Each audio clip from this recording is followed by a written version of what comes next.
can't open my locker. It's always making me late. Having locker issues? How'd you know? I'll show you how to open your locker. Okay. First, you need to know your locker code.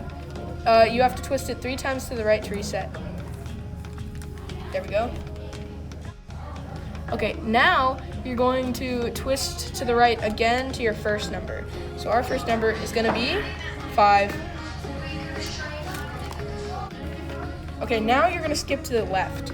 You're going to skip the number you were going to. So I skipped 10, and then I'm coming right back to it one more time. That's our second number.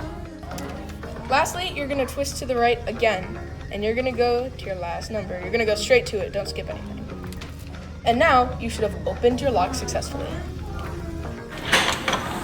To reset it, first number.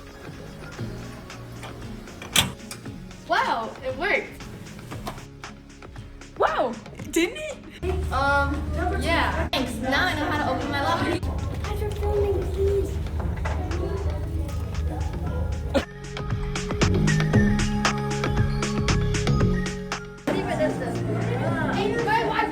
Okay, good stop.